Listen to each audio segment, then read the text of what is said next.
जय हिंद दोस्तों, स्वागत है आप सभी का आपके अपने परिवार द लॉजिकल साइंस में। मैं हूं आलोक सिंह आतिश और आज के इस वीडियो सेशन में हम लोग डिस्कस करने वाले हैं group D 2018 shift wise science question discussion में 5 अक्टूबर के फर्स्ट वीक में पूछे गए क्वेश्चन में से बचे हुए क्वेश्चन की। जी हाँ दोस्तों, इससे पीछे के वीडियो सेशन में हम लोगों ने 5 अक्टूबर के फर्स्ट वीक में जो क्वेश्चन पूछे गए थे उसमें से केवल 12 क्वेश्चन को डिस्कस करा था, जबकि मैंने आपको बताया था कि टोटल 24 क्वेश्चन पूछे गए हैं। तो 12 क्वेश्चन हम लोग का बच गया था, जो कि हम लोग आज के इस सेशन से कंप्लीट कर लेंगे। साथ ही आपकी जानकारी के लिए बताना चाहूंगा कि आज के इस सेशन का जो भी क्वेश्चन है उसका पीडीएफ कल ही टेलीग्राम पे अपडेट हो चुका है। और अगर अभी तक आप में से किसी मित्र को नहीं मिल पाया है तो नीचे डिस्क्रिप्शन बॉक्स में टेलीग्राम चैनल का लिंक दिया हुआ है, आप वहां जाकर के ज्वाइन हो सकते हैं और जो भी पीडीएफ है आप उसको एक्सेस कर सकते हैं। बहरहाल आइए अपने सेशन की शुरुआत करते हैं और चलते हैं पहले क्वेश्चन की तरफ। आपका जो पहला क्वेश्चन है आज के इस सेशन का, क्वेश्चन नंबर 13, क्या पूछा जा रहा है आपसे पूछा जा रहा है कि डैश की एसआई इकाई वोल्ट है। ऑप्शन दिया हुआ है प्रतिरोध, दूसरा ऑप्शन है विद्युत आवेश, तीसरा ऑप्शन है विद्युत धारा और चौथा ऑप्शन है विभवांतर। और आपसे क्वेश्चन करा जा रहा है कि इन चारों में से किसका एसआई यूनिट वोल्ट है। मेरे मित्र, ये क्वेश्चन आपका रिपीटेड है और मैंने पीछे के सेशन में आपको करवाया है और इसका सही आंसर क्या होगा आप सबों से जानना चाहूंगा। तो आप सभी सही आंसर नीचे कमेंट करके जरूर बताएंगे, आपके कमेंट का इंतजार रहेगा।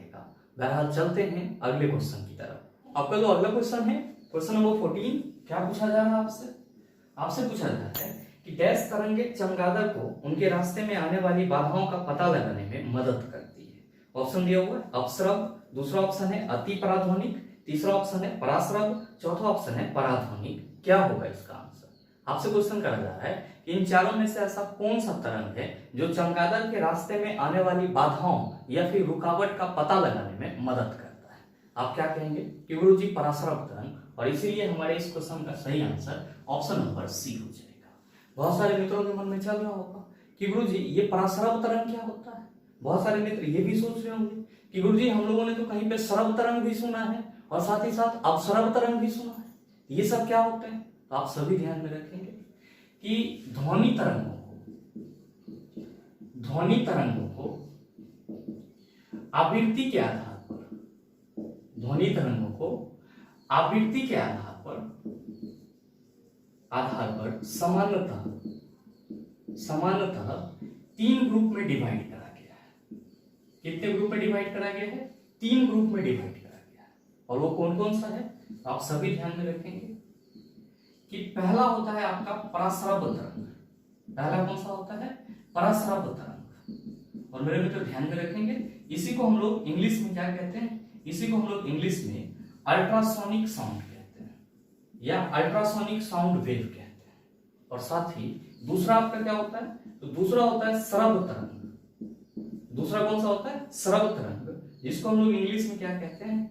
ऑडिबल साउंड वेव कहते हैं या ऑडिबल साउंड कहते हैं। और तीसरा आपका कौन सा होता है? तो तीसरा होता है अवश्रव तरंग। तीसरा कौन सा होता है? अवश्रव तरंग, जिसको हम लोग इंग्लिश में क्या कहते हैं? इसी को हम लोग इंग्लिश में इंफ्रासोनिक साउंड कहते हैं। क्या कहते हैं? इंफ्रासोनिक साउंड कहते हैं। आप सभी ध्यान में रखेंगे, क्योंकि ये जो आपका ध्वनि तरंग है ये सब के सब आवृत्ति के आधार पर क्या है? तो सर अलग अलग हुए हैं। तो जाहिर सी बात है इन सबों का जो फ्रीक्वेंसी होगा वो क्या होगा? अलग अलग होगा। और आप सबों को ध्यान में रखना होगा कि जो पराश्रव तरंग होती है इसकी फ्रीक्वेंसी 20,000 हर्ट्ज से ऊपर का होता है। यानी कि वैसा तरंग जिसका आवृत्ति 20,000 हर्ट्ज से ऊपर हो क्या कहलाएगा? पराश्रव तरंग कहलाएगा। और ध्यान में रखेंगे कि पराश्रव तरंग को मनुष्य सुन नहीं सकता है। पराश्रव तरंग को मनुष्य सुन नहीं सकता है। और साथ ही आप सबों के मन में चल रहा होगा कि गुरुजी फिर इस तरंग को सुन कौन सकता है? तो आप सभी ध्यान में रखेंगे कि कुत्ता, बिल्ली, चमगादड़, ये सब क्या करते हैं? तो सर ये सब पराश्रव तरंगों को सुन सकते हैं। तो कोई भी आपसे पूछे कि क्या पराश्रव तरंग को मनुष्य सुन सकता है? आप कहेंगे बिल्कुल नहीं। कौन सुन सकता है? तो आप कहेंगे कुत्ता, बिल्ली, चमगादड़ सुन सकता है। कुत्ता, बिल्ली, चमगादड़ सुन सकता है। साथ ही ध्यान में रखेंगे कि जब हम लोग श्रव तरंग की बात करते हैं तो श्रव का मतलब क्या होता है? सुनना होता है। और इसी को हम लोग क्या कहते हैं? सुनने वाला तरंग कहते हैं। और यहाँ पे इंग्लिश में लिखा भी है ऑडिबल साउंड वेव। ये वैसा साउंड वेव होता है जिसको हम सभी क्या कर सकते हैं? सुन सकते हैं। और ध्यान में रखेंगे कि इसकी आवृत्ति कितनी होती है, तो इसकी आवृत्ति 20 हर्ट्ज से 20,000 हर्ट्ज के बीच की होती है। 20 हर्ट्ज से 20,000 हर्ट्ज के बीच की होती है। तो आप सभी बड़े आराम से कह सकते हैं कि वैसा ध्वनि तरंग जिसकी आवृत्ति 20 हर्ट्ज से 20,000 हर्ट्ज के बीच का हो उसको क्या बोला जाएगा, श्रव्य तरंग बोला जाएगा। और आप सभी ध्यान में रखेंगे इसी को क्या बोला जाता है, सुनने वाला तरंग बोला जाता है। तो वैसा कोई भी साउंड जिसका फ्रीक्वेंसी इस रेंज में होगा उसको आप सुन सकते हैं, डिटेक्ट कर सकते हैं। और साथ ही ध्यान में रखेंगे कि जब हम लोग अवश्रव तरंग की बात करते हैं तो हम सभी क्या कहते हैं कि गुरुजी इसका जो आवृत्ति होता है वो 20 हर्ट्ज से नीचे का होता है। तो आप सभी ये भी कह सकते हैं कि वैसा तरंग जिसकी फ्रीक्वेंसी आवृत्ति 20 हर्ट्ज से नीचे हो, 20 हर्ट्ज से नीचे हो, उसे क्या बोला जाएगा, आप कहेंगे अवश्रव तरंगे बोला जाएगा, यानी कि इंफ्रासोनिक साउंड बोला जाएगा। और आप सभी ध्यान में रखेंगे कि इंफ्रासोनिक साउंड को भी मनुष्य सुन नहीं सकता है। मनुष्य सिर्फ और सिर्फ वैसे साउंड वेव को सुन सकता है जिसकी फ्रीक्वेंसी 20 हर्ट्ज से 20,000 हर्ट्ज के बीच हो। आप कहेंगे गुरुजी ये तो क्लियर हो गया, लेकिन ये बताओ कि हमारे ऑप्शन में जो अति पराध्वनिक और पराध्वनिक दिया हुआ है ये क्या होता है। तो आप सभी ध्यान में रखेंगे कि जब हम लोग अति पराध्वनिक की बात करते हैं, जब हम लोग किसकी बात करते हैं, अति पराध्वनिक की बात करते हैं, इसी को हम लोग क्या कहते हैं, इसी को हम लोग हाइपरसोनिक कहते हैं। क्या कहते हैं, हाइपरसोनिक कहते हैं। और आप सभी ध्यान में रखेंगे कि अति पराध्वनिक जो है इसके बारे में हम लोग क्या समझते हैं, तो हम सभी समझते हैं कि अगर मैक संख्या 5 से अधिक हो, अगर मैक संख्या 5 से अधिक हो, 5 से अधिक हो, तब जो किसी भी पिंड की चाल होगी उसको क्या बोला जाएगा, अति पराध्वनिक चाल बोला जाएगा। तो कोई भी आपसे पूछे कि हाइपरसोनिक से तुम क्या समझते हो, आप सभी सरल शब्दों में कह सकते हैं कि अगर मैक संख्या 5 से अधिक हो तो जो पिंड की चाल होगी उसे क्या बोला जाएगा, हाइपरसोनिक, यानी कि अति पराध्वनिक बोला जाएगा।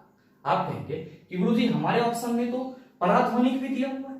तो मेरे मित्र आप सभी ध्यान में रखेंगे कि जब हम लोग पराध्वनिक की बात करते हैं तो इसी को हम लोग इंग्लिश में क्या कहते हैं, इसको हम लोग इंग्लिश में सुपरसोनिक कहते हैं। क्या कहते हैं, सुपरसोनिक कहते हैं। और आप सभी ध्यान में रखेंगे कि अगर मैक संख्या 1 से अधिक हो, मैक संख्या क्या हो, 1 से अधिक हो, 1 से अधिक हो, तब जो पिंड की चाल होगी उसे क्या बोला जाएगा, पराध्वनिक बोला जाएगा।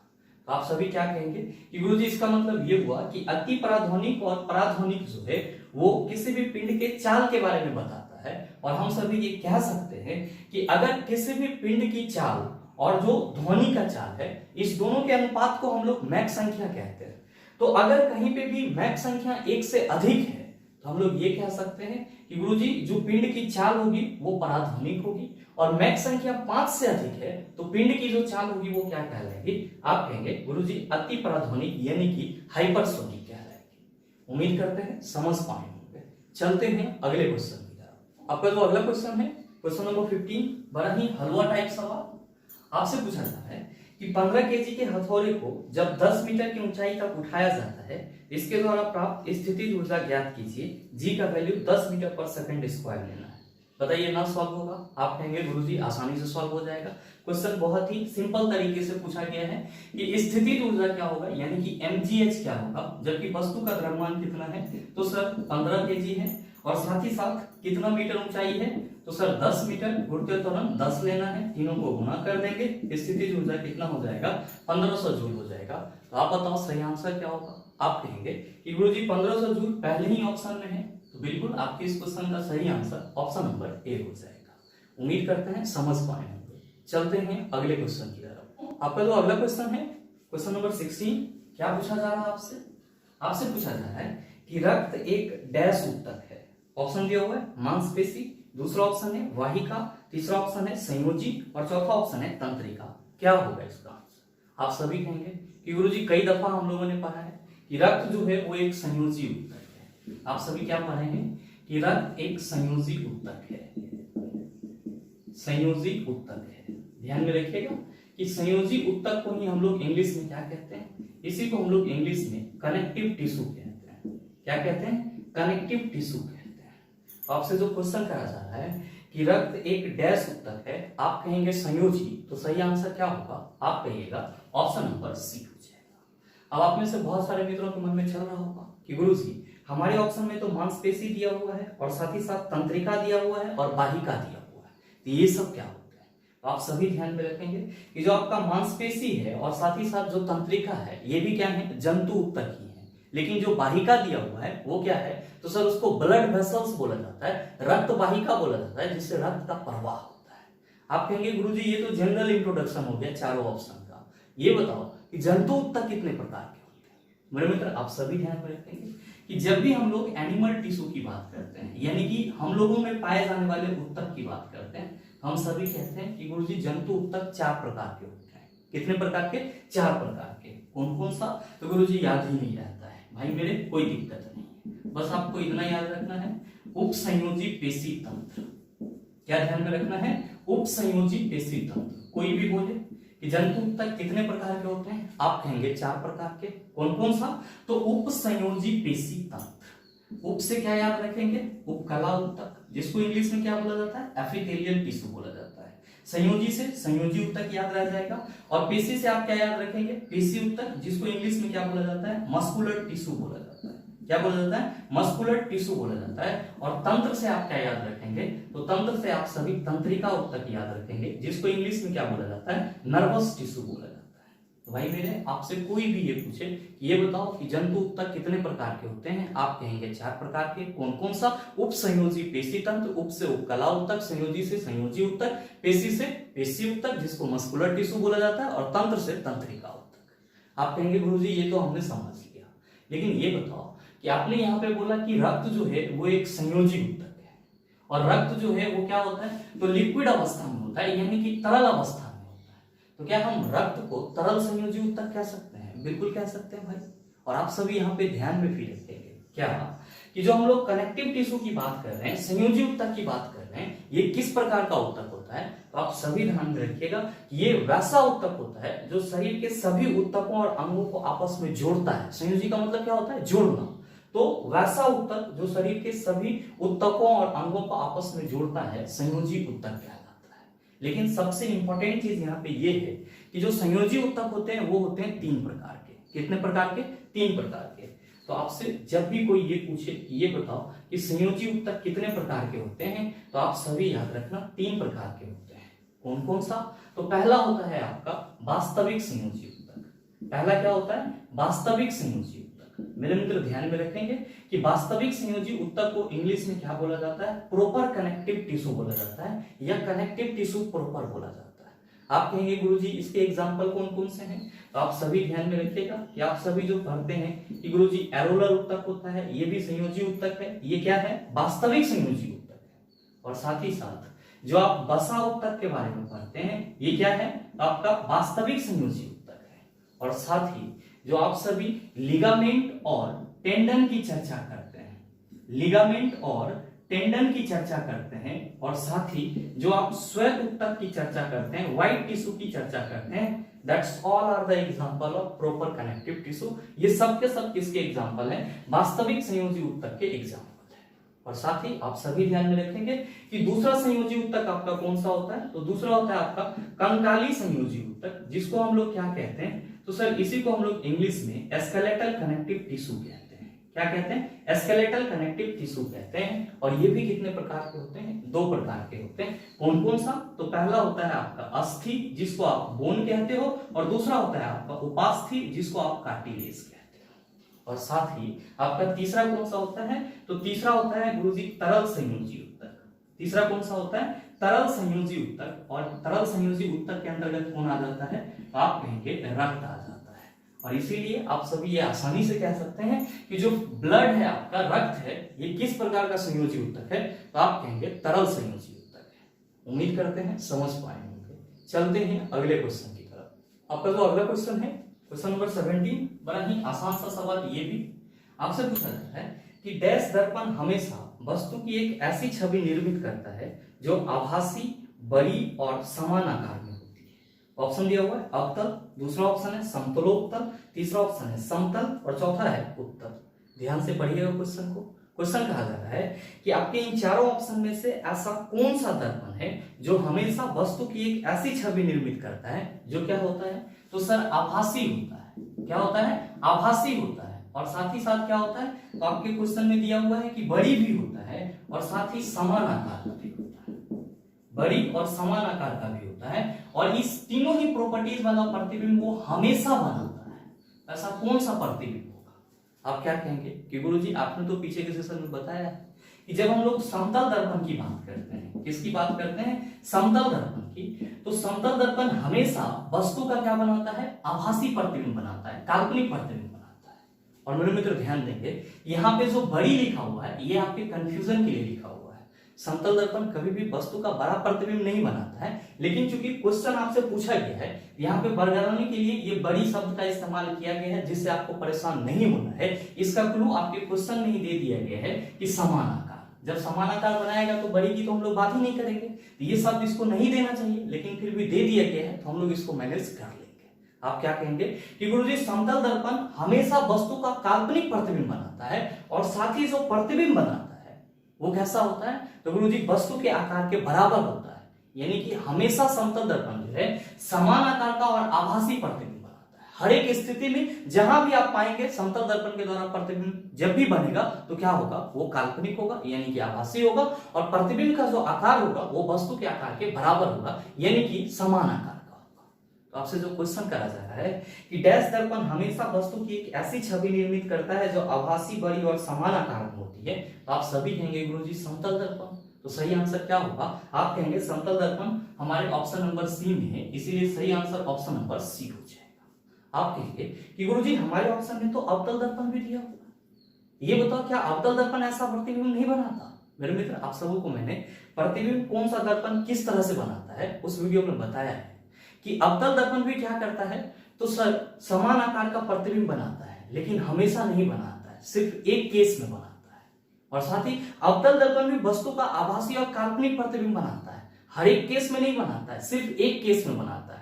लेकिन क्वेश्चन आपसे क्या करा जा रहा है, क्वेश्चन आपसे हमेशा करके पूछा जा रहा है, इसीलिए यहाँ पे आपका अवतल दर्पण आंसर नहीं होगा। आप सीधे समझ लेंगे कि अवतल दर्पण जो है वो वस्तु का हर एक प्रकार का प्रतिबिंब बनाता है। आप कहेंगे कि गुरुजी ऑप्शन में तो समतल और उत्तल दिया हुआ है, ये क्या होता है? भाई मेरे ये लेंस होता है जिसका एक भाग समतल और दूसरा भाग क्या होता है, उत्तल होता है, उसको हम लोग समतल और उत्तल लेंस कहते हैं।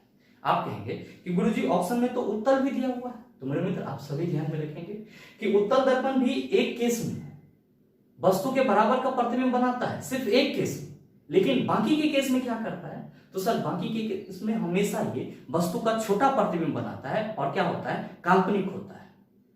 तो एक केस में ये समान आकार का प्रतिबिंब बनाता है, लेकिन क्वेश्चन करा जा रहा है हमेशा। हम लोग क्या कहेंगे कि गुरुजी यहाँ पे उत्तल दर्पण भी आंसर नहीं होगा, आंसर कौन लेके जाएगा, तो समतल दर्पण लेके जाएगा। तो आप सभी क्या ध्यान में रखेंगे कि अवतल दर्पण वस्तु के हर एक प्रकार का प्रतिबिंब बनाता है। प्रतिबिंब हमारा अवतल दर्पण में बड़ा भी हो सकता है, छोटा भी हो सकता है और समान आकार का भी हो सकता है। लेकिन अगर हम उत्तल दर्पण की बात करेंगे, उत्तल दर्पण सिर्फ एक केस में वस्तु के आकार का प्रतिबिंब बनाता है और बाकी के हर एक केस में हमेशा वस्तु से छोटा प्रतिबिंब बनाता है। उम्मीद करते हैं समझ पाए होंगे। चलते हैं अगले क्वेश्चन की तरफ। आपका जो अगला क्वेश्चन है, क्वेश्चन नंबर 18, बड़ा ही हलवा टाइप सवाल आपसे पूछा जा रहा है कि मानव शुक्राणु में कितने गुणसूत्र मौजूद हैं। ऑप्शन दिया हुआ है 21, दूसरा ऑप्शन है 24, तीसरा ऑप्शन है 23, चौथा ऑप्शन है 22। आप कहेंगे गुरुजी 23 मौजूद हैं, और सही आंसर हमारा ऑप्शन नंबर सी हो जाएगा। और इस प्रकार के प्रश्नों को हम लोगों ने कई बार पढ़ा है, उम्मीद करते हैं समझ पाए। चलते हैं अगले क्वेश्चन की तरफ। आपका जो अगला क्वेश्चन है, क्वेश्चन नंबर 19, क्या पूछा जा रहा है आपसे पूछा जा रहा है कि किसी पदार्थ पर डैश कार्य करने के बावजूद भी उसके आकार में परिवर्तन न होने का गुण डैश कहलाता है। ऑप्शन दिया हुआ है बाह्य आयतन दृढ़ता, दूसरा ऑप्शन है बाह्य बल आकार, तीसरा ऑप्शन है बाह्य बल दृढ़ता और चौथा ऑप्शन है बाह्य क्षेत्रफल दृढ़ता। क्या होगा इसका आंसर? मेरे मित्र आपसे क्वेश्चन करा जा रहा है कि किसी पदार्थ पर डैश कार्य करने के बावजूद भी उसके आकार में परिवर्तन न होने का गुण डैश कहलाता है। आप कहेंगे गुरुजी यहाँ पे क्या आइडिया लग सकता है?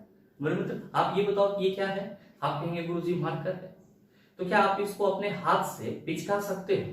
आप कहेंगे गुरुजी नहीं पिचका सकते हैं। जरा सा आप हमको ये बताओ कि इस मार्कर पे जो आप अपने हाथ से दबा रहे हो, क्या कर रहे हो आप कहेंगे गुरुजी बल लगा रहे हैं। और वो बल क्या है? तो आप कहेंगे वो तो बाह्य बल है। और आपने इस पे दबाया मतलब कि बाह्य बल लगाया, बाह्य बल लगाया और इसके आकार में कोई परिवर्तन हुआ? आप कहेंगे गुरुजी हमारे हाथ से तो नहीं हुआ। तो आप क्या कहेंगे कि गुरुजी आकार में इसका परिवर्तन इसलिए नहीं हुआ क्योंकि ये कठोर है, मतलब क्या कि दृढ़ है। तो आपसे जो क्वेश्चन करा जा रहा है कि किसी पदार्थ पर डैश कार्य करने के बावजूद भी उसके आकार में परिवर्तन न होने का गुण डैश कहलाता है, तो आप कहेंगे कि किसी पदार्थ पर बाह्य बल कार्य करने के बावजूद भी उसके आकार में परिवर्तन न होने का गुण कठोरता या दृढ़ता कहलाता है। तो आप बताओ कि आपके इस क्वेश्चन का सही आंसर क्या होगा। आप कहेंगे पहला में बाह्य बल बढ़ाएगा और दूसरा में दृढ़ता बढ़ाएगा, और ये दोनों ही चीज हमारे ऑप्शन नंबर सी में है। तो बिल्कुल आपके इस क्वेश्चन का सही आंसर ऑप्शन नंबर सी हो जाएगा। उम्मीद करते हैं समझ पाएंगे।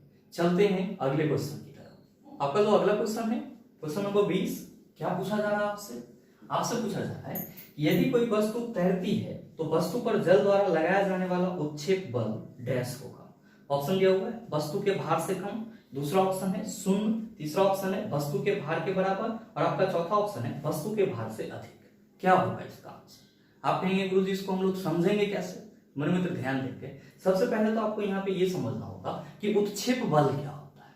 तो आप सभी ध्यान में रखिएगा कि जब भी किसी वस्तु को जल में डुबोया जाता है तो वस्तु के द्वारा कुछ न कुछ जल को विस्थापित किया जाता है, और उसी विस्थापित जल के द्वारा वस्तु पे ऊपर की ओर एक बल लगाया जाता है, और उसी को हम लोग क्या कहते हैं, उत्क्षेप बल कहते हैं। तो हमेशा ध्यान में रखिएगा कि उत्क्षेप बल जो है वो किधर लगाया जाएगा, तो ऊपर की ओर लगाया जाएगा।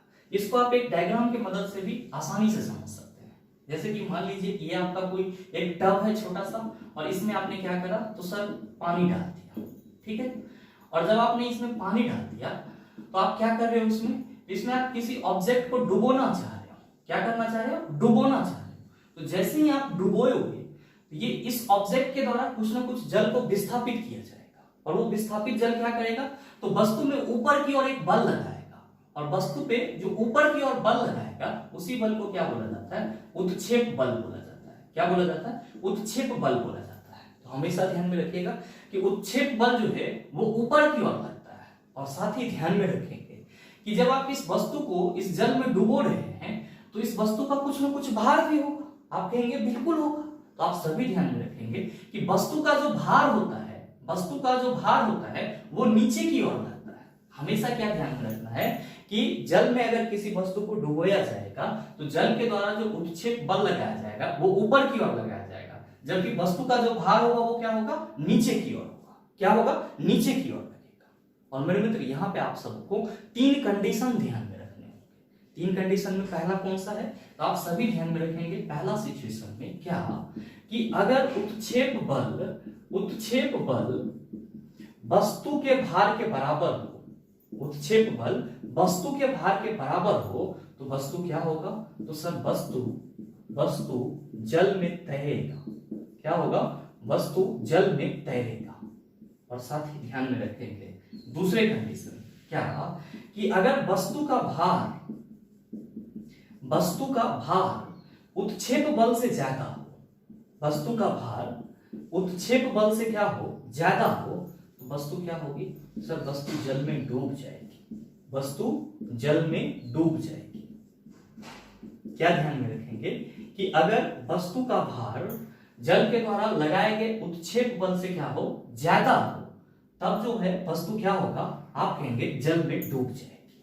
और साथ ही तीसरे कंडीशन में ध्यान में रखेंगे कि वस्तु का भार उत्क्षेप बल से कम हो।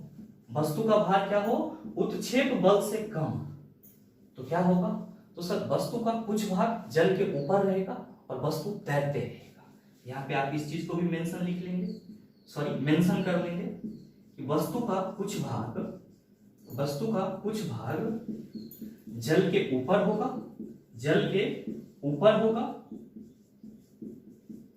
और वस्तु तैरेगा, और वस्तु जल में तैरेगा। तो आप सभी हमेशा अपने माइंड में इस 3 कंडीशन को ध्यान में रखेंगे। पहला कंडीशन क्या कह रहा है, पहला कंडीशन कह रहा है कि अगर उत्क्षेप बल वस्तु के भार के बराबर होगा तो वस्तु जल में तैरेगा, और अगर वस्तु का भार उत्क्षेप बल से ज्यादा होगा तो वस्तु जल में डूब जाएगी, और वस्तु का भार उत्क्षेप बल से कम होगा तो वस्तु का कुछ भाग जल के ऊपर होगा और वस्तु जल में तैरते रहेगा।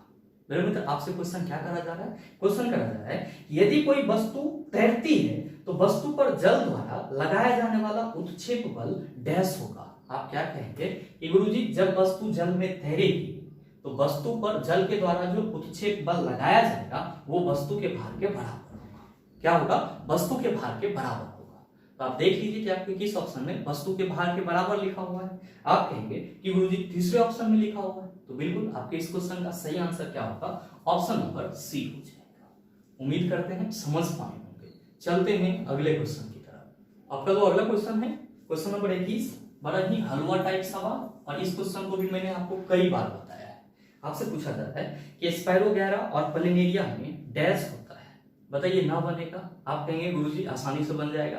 तो सही आंसर क्या होगा नीचे कमेंट करके जरूर बताइएगा, आपके कमेंट का इंतजार रहेगा। बहरहाल चलते हैं अगले क्वेश्चन की तरफ। आपका जो अगला क्वेश्चन है क्वेश्चन नंबर 22, क्या पूछा जा रहा है आपसे पूछा जा रहा है कि एक पुली 1.3 केजी के सामान को, मेरे मित्र ध्यान देंगे, यहाँ पे जो सामान का द्रव्यमान 1.3 केजी दिया हुआ है वो वहां पे नहीं होगा। वहां पे क्या होगा?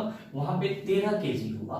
तो आप सभी सुधार लेंगे, 1.3 केजी को काट देंगे और साथ ही क्या लिख लेंगे? 13 केजी लिख लेंगे। ध्यान दीजिएगा। अब आपका क्वेश्चन क्या हो जाएगा? क्वेश्चन हो जाएगा कि एक पुली 13 केजी के सामान को जमीन से 1.5 मीटर ऊपर उठाकर अपने सर पर रखता है, उसके द्वारा किया गया कार्य ज्ञात कीजिए, जबकि जी का वैल्यू 10 मीटर पर सेकंड स्क्वायर लेना है। बताइए ना सॉल्व होगा? आप कहेंगे सर आसानी से सॉल्व हो जाएगा। अगर हम लोग यहाँ पे मास कितना ले? 13 केजी ले, और साथ ही साथ ऊंचाई कितना है? तो गुरुजी 1.5 मीटर है, जी का वैल्यू दिया हुआ है 10 मीटर पर सेकंड स्क्वायर। हम सभी क्या कहेंगे कि गुरुजी पुली द्वारा जो किया गया कार्य होगा वो स्थितिज ऊर्जा के बराबर होगा, और स्थितिज ऊर्जा का फॉर्मूला क्या होता है? आप कहते हैं mgh होता है। तो कुछ नहीं करना है सर, तीनों को गुना कर देना है। आप कहेंगे गुरुजी ये हो जाएगा 13 और साथ ही 10 गुना क्या हो जाएगा? 1.5। पॉइंट हटाएंगे तो नीचे आपका 10 आ जाएगा, ये 10 इसके साथ सेटल हो जाएगा, और 13 और 15 कितना होगा? तो आप कहेंगे कि गुरुजी 15 दाएं हो जाएगा 150, 15 या 45, यानी कि 195 जूल हो जाएगा। तो आप देख लीजिए कि आपके किस ऑप्शन में 195 जूल है। आप कहेंगे कि गुरुजी पहले ही ऑप्शन देंगे, तो बिल्कुल आपके इस क्वेश्चन का सही आंसर क्या होगा? ऑप्शन नंबर ए हो जाएगा। उम्मीद करते हैं समझ पाएंगे। चलते हैं अगले क्वेश्चन की तरफ। आपका जो अगला क्वेश्चन है क्वेश्चन नंबर 23, बड़ा ही हलवा टाइप सवाल। आपसे पूछा जाता है कि किए हुए कार्य की गति कहलाती है। ऑप्शन दिया हुआ है बल, दूसरा ऑप्शन है ऊर्जा, तीसरा ऑप्शन है दाब, चौथा ऑप्शन है शक्ति। आप क्या कहेंगे कि गुरुजी कार्य करने की गति बोले या फिर कार्य करने की दर बोले, इसी को क्या बोला जाता है? शक्ति बोला जाता है। और हम सभी क्या लिखते हैं? हम सभी लिखते हैं कि गुरुजी पावर इक्वल टू होता है वर्क बटा टाइम, या फिर हम लोग क्या कहते हैं कि ऊर्जा में व्यय की दर को शक्ति कहा जाता है, यानी कि एनर्जी बटा टाइम।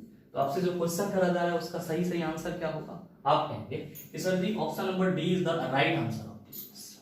मेरे मित्र ध्यान में रखिएगा, अगर आपसे कोई क्वेश्चन ये पूछ ले, ये बताओ कि पावर का यूनिट क्या होता है, तो आप क्या कहेंगे? वाट होता है। आप में से बहुत सारे मित्र कहेंगे कि गुरुजी ऑप्शन में तो बल भी दिया हुआ है। तो मेरे मित्र आप सबों को मालूम होगा कि बल वह भौतिक कारक है जो किसी भी वस्तु में लगकर या तो उसके अवस्था में परिवर्तन ला देता है या फिर लाने की चेष्टा करता है। फॉर्मूला क्या होता है? F इक्वल टू ma होता है। बल की परिभाषा न्यूटन के फर्स्ट लॉ से मिला, और बल के लिए जो व्यंजक F इक्वल टू ma पढ़ते हो वो आपको न्यूटन के सेकेंड लॉ से मिला है। आप कहेंगे कि गुरुजी हमारे ऑप्शन में तो ऊर्जा भी दिया हुआ है। मेरे मित्र आपके अंदर जो किसी भी कार्य करने की क्षमता होती है वही आपकी ऊर्जा कहलाती है। आप कहेंगे कि गुरुजी दाब है, तो कहने की कोई जरूरत नहीं। फोर्स बटा एरिया, यानी कि जो आपका बल होता है और साथ ही साथ जो क्षेत्रफल होता है, दोनों का रेशियो क्या कहलाता है? दाब कहलाता है। उम्मीद करते हैं समझ पाए होंगे। चलते हैं अगले क्वेश्चन की तरफ। आपका जो अगला क्वेश्चन है क्वेश्चन नंबर 24, क्या पूछा जा रहा है आपसे पूछा जा रहा है कि पृथ्वी पर किसी वस्तु का भार 200 न्यूटन और द्रव्यमान 20 केजी है, गुरुत्व त्वरण का मान क्या होगा? बताइए ना बनेगा? आप कहेंगे गुरुजी आसानी से बन जाएगा। क्वेश्चन कहा जा रहा है कि पृथ्वी पर किसी वस्तु का द्रव्यमान 20 केजी है और साथ ही भार कितना है? तो भार 200 न्यूटन है, और आपसे पूछा जा रहा है कि गुरुत्व त्वरण का वैल्यू क्या होगा? क्या कहिएगा कि W इक्वल टू mg होता है, जहां पे W हमारा 200 है, मास कितना है? तो गुरुजी 20 है, गुना g, 20 दाएं कितना होता है? तो गुरुजी 200, तो g इक्वल टू हो जाएगा 10 मीटर पर सेकेंड स्क्वायर। आप क्या कहेंगे कि गुरुजी सेम वैल्यू हमारे ऑप्शन नंबर बी में है, इसीलिए आपके इस क्वेश्चन का सही आंसर क्या होगा, ऑप्शन नंबर बी हो जाएगा। मेरे मित्र, आपके इसी क्वेश्चन के साथ आपके ग्रुप डी 2018 एग्जाम में 5 अक्टूबर के फर्स्ट शिफ्ट में जितने भी क्वेश्चन पूछे गए थे वो पूरी तरह से कंप्लीट होता है। और साथ ही उम्मीद करते हैं यहाँ तक के जितने भी क्वेश्चन थे उन सभी को आप आसानी से समझ पाए होंगे। और अब आपको इस टाइप का कोई भी प्रश्न दे दिया जाए, मेरे ख्याल से आप उसका जवाब 100% दे सकते हैं। साथ ही उम्मीद करते हैं कि ये वीडियो आपको अच्छा लगा होगा। अगर आपको वीडियो अच्छा लगा तो वीडियो को लाइक कीजिएगा, ज़्यादा से ज़्यादा शेयर कीजिएगा, और हाँ, अगर आप चैनल पे नए हैं तो सब्सक्राइब करके बेल आइकन दबा लीजिएगा, ताकि इस तरह के एग्जाम रिलेवेंट वीडियो का नोटिफिकेशन सबसे पहले आपके पास पहुंचे और आप उसको सबसे पहले देख पाओ। मिलते हैं फिर अगले सेशन में, तब तक के लिए best of luck, thank you, have a nice day.